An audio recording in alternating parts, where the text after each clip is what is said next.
Olá, sejam muito bem-vindos. Esse é o primeiro módulo, então, do curso Como está a documentação?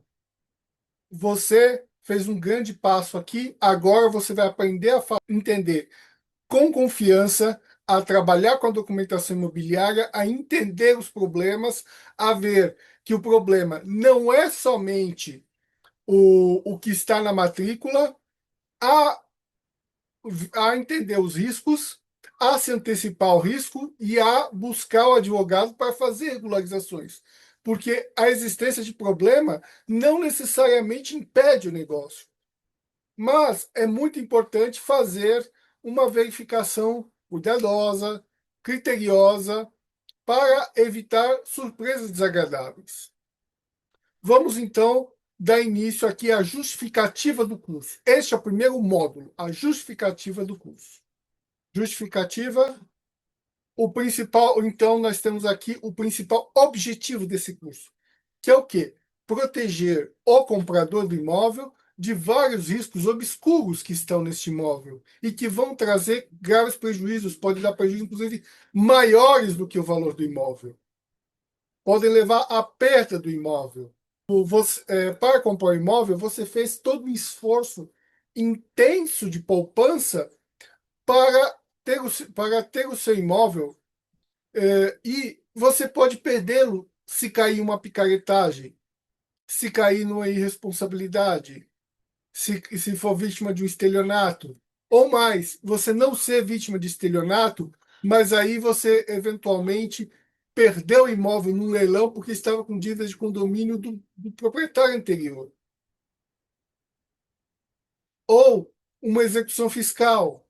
Só um detalhe: a execução fiscal, a presunção absoluta de fraude. Se você compõe uma dica, se você compõe imóvel de alguém com problema na justiça, vai haver presunção com problema na justiça de dívida tributária. Se aquela pessoa tinha uma dívida tributária, a sua aquisição vai ser considerada fraude com presunção absoluta e você vai perder o imóvel porque você literalmente você fraudou o fisco, certo? Então, a mera leitura não é suficiente. Existem muitos encargos do comprador que ele assume as consequências de encargos ocultos, que ele não deu causa e que não estão na matrícula, certo? E, por vezes, eles só aparecem no momento do registro, certo? Uma das dicas inicialmente, então, já registre o mais rápido possível o seu imóvel, certo? Vamos e evitar golpes. Então, primeira coisa a verificar é a propriedade, no seu módulo disso, e como ela vai ser transmitida essa propriedade ao comprador. Evitar golpes, como o imóvel seja de terceiro, ou então o proprietário desaparecer, o que se apresenta como proprietário desaparecer com dinheiro. Como isso se faz? Com uma análise básica da documentação do corretor e com a agilidade de fazer o registro. Idealmente, nós vamos ver com nos próximos módulos que existe toda uma análise profunda de certidões, de documentos que, que, que, que precisa ser feitas. Por quê? Porque senão vão haver encargos que vão ser transferidos para o comprador do imóvel sem ele saber, certo? Algumas situações aqui, então, como? Ó, por que você não verificou o corretor? Você não verificou o corretor, não verificou o histórico dele criminal, se ele está ativo no Cresce? Deu isso, por exemplo. Vendeu os mesmos imóveis para várias pessoas. Como é que se faz isso? Você faz isso comprando do verdadeiro proprietário que está na matrícula e fazendo a escritura e registrando o mais rápido possível. Muitas pessoas não registram a escritura. Por quê? Porque tem que pagar imposto, porque tem que pagar taxa de cartório. Aí a pessoa não faz. É, Infelizmente, as despesas você vai pagar 10% do valor do imóvel em documento para passar para o seu nome. E isso é fundamental. Se não estiver registrado no seu nome, o corretor pode vender o seu imóvel para outra pessoa, certo? E essa pessoa nem tinha registro do Cresce, era só consultar o site do Cresce que ele verifica, certo? Vou até mostrar isso para vocês, como é que se faz isso.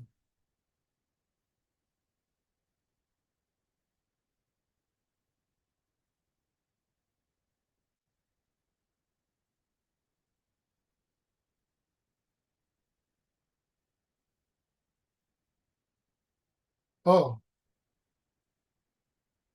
isso aqui teria evitado esse golpe. Página inicial cresce. Deixa eu verificar aqui, corretor, cidadão, busca por corretores.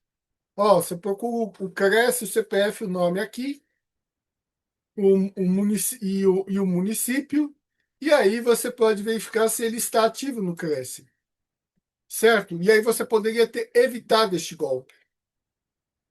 Agora vamos voltar aqui então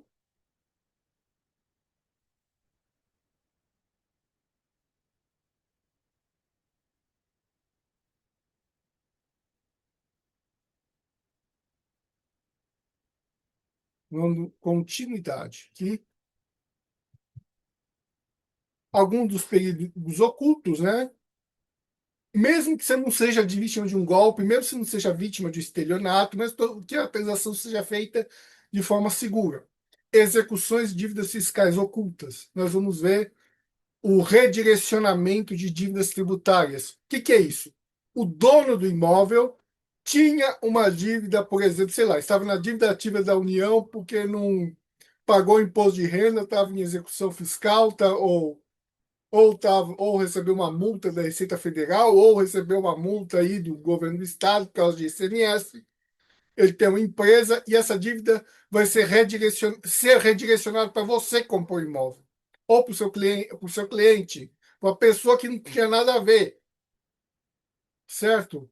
E essas coisas não estão na matrícula. Como se evita isso? Nós vamos ver, certo? Dívidas trabalhistas ocultas. Um credor, eventualmente, o pessoa que lhe vende o imóvel é empresário. Este empresário está sendo réu em alguma cobrança de algum direito trabalhista e este credor trabalhista vai eventualmente anular o seu negócio. 5 anos depois, ele vai anular o negócio porque ele é porque esse negócio pode ser considerado uma fraude, uma medida para evitar o pagamento daquele crédito trabalhista do vendedor, que nem seu é, que nem do comprador é. Fraude contra credores, né? Você não sabe o que nós vamos tudo isso vamos ver em detalhes, tá? Você não sabe exatamente o que a pessoa o que, que a, pe- por que a pessoa está vendendo? Quais são as dívidas daquela pessoa? Aquela pessoa está com protesto? Aquela pessoa está com execuções? Ela está se desfazendo do patrimônio para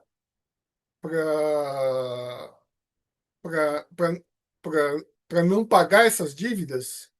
Você não sabe, tá? Você não sabe se essa pessoa está fazendo essas coisas, certo? Um cônjuge que não está de acordo, a mulher não está de acordo com a venda do imóvel, haver multas ambientais e aí você ser considerado fraude, a pessoa é um criminoso, sei lá, mesmo que não seja um crime comum, mas um crime contra a tributário, um crime ambiental, um crime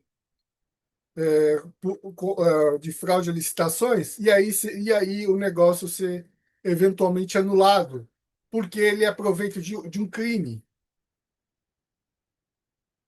Eh, E você tem também dívidas ocultas, do próprio imóvel ou da própria pessoa. IPTU, financiamentos, dívidas de condomínio, multas administrativas, dívida de aval e fiança, restrições ou multas referentes a patrimônio histórico, tá? Essa situação em que você perde o imóvel, e esse é o ponto central aqui, é o conceito da evicção. O que é a evicção? Evicção é a perda de um bem total ou parcial sofrida por um adquirente evicto em razão de uma decisão judicial ou um ato administrativo que reconhece a posse anterior a um terceiro, certo? O alienante é responsável por garantir o evicto o preço pago, certo? Eu vou pegar aqui um artigo do Código Civil que é muito importante. Evicção, então, é a perda de um bem por haver algum encargo ou um ato administrativo ou um ato judicial do vendedor, não do comprador. O comprador é responsável por. O comprador se responsabiliza por uma coisa que não é dele. Ele tem um prejuízo muito alto por uma dívida do outro. Podemos ver aqui, ó, o artigo 457. Não pode o adquirente, o comprador do seu imóvel, demandar pela evicção se sabia que a coisa era alheia ou litigiosa. Ou seja, você não pode, você nem pode, se você comprou um imóvel, sabia que a coisa era alheia ou que a coisa era litigiosa e você perder esse imóvel, você não pode reclamar para ninguém. Você perdeu o patrimônio, tá? E você ainda pode ser responsável por uma fraude de um terceiro, de uma pessoa, da pessoa que lhe vendeu. Ou essa fraude pode ser da pessoa jurídica da pessoa que lhe vendeu, porque a pessoa que lhe vendeu é sócia de uma empresa e essa empresa não. E essa empresa ela foi teve algum negócio que foi declarado fraudulento e ele vai para você, certo? E a função e como é que você evita essa situação? Respo, nós temos que usar resposta, nós vamos nos antecipar a isso. Como se faz isso? Com uma análise de certidões, tá? Nós vamos ver matrícula, nós vamos ver tributário, nós vamos ter trabalhista, criminal, civil, civil, criminal, trabalhista, vamos ver matrícula, vamos ver as empresas, vamos ver junta comercial. É uma análise profunda, árdua, complexa, que o que o seu que o seu cliente, que o comprador do imóvel precisa fazer em relação ao vendedor e aos vendedores anteriores também. Certo? Pelo menos uns 10 anos tem que olhar. Por que tem que olhar? Por que tem que olhar isso? Porque senão você pode ser responsabilizado por uma dívida alheia. Tá?